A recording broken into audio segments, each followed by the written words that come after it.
Yo mga idol, kamusta? Sports Talk PH nga pala. Ang banat ni Garcia, pag-usapan natin yan mga idol. Ngunit bago ang lahat ay huwag kakalimutang mag-subscribe at i-click ang notification bell button for more sports talk. So sa interview nga po ng Fight Hype sa ating pambansang kamauman ni Pacquiao kanina, ay natanong ito kung ano ang kanyang reaksyon patungkol sa banat ng WBA Welterweight World Champion Rolando Romero na maganda umanong mailagay sa listahan ng kanyang mga tinalo ang pangalan ng isang Hall of Famer, Manny Pacquiao. At dito nga po ay simpleng sumagot lang si Pacquiao na kung matalo niya ako.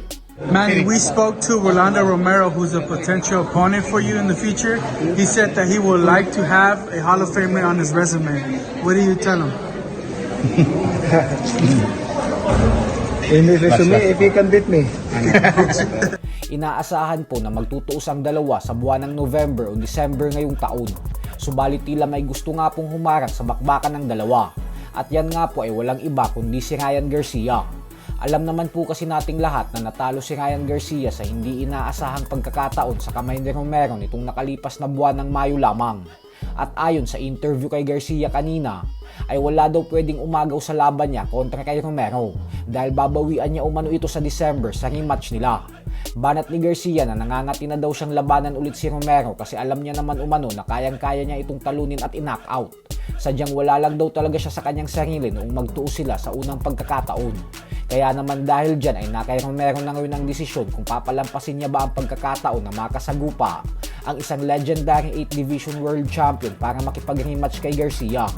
Pero sa palagay ko po ay mas pipiliin pa din ni Romero ang Pacquiao fight dahil bukod sa mas malaki ang kikitain niya dito ay wala na siyang mapapala pa kay Garcia dahil tinalo niya na ito.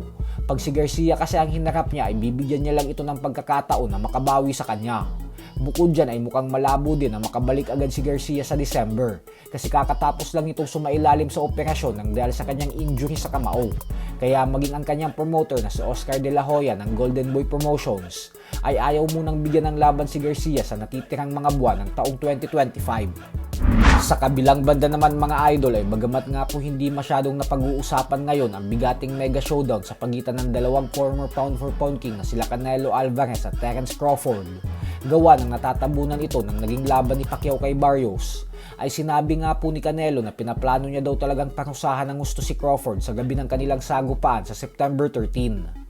Ayon sa kampo ni Canelo ay nanggigigil daw talaga ng husto ang Mexican superstar matapos itong maliitin ni Crawford at palabasin na wala siyang talento sa sports ng boxing at bagkus lakas lang daw ang meron ito. Kaya naman papatunayan daw talaga ni Canelo sa gabi ng laban na mali ang sinasabi at inaakala sa kanya ni Crawford. Gusto umano nitong turuan ng leksyon si Crawford kaya sa umpisa pa lang daw ng laban ay ipaparamdam niya na agad kay Crawford na mali ang naging desisyon nito na umakyat ng dalawang dibisyon para labanan siya.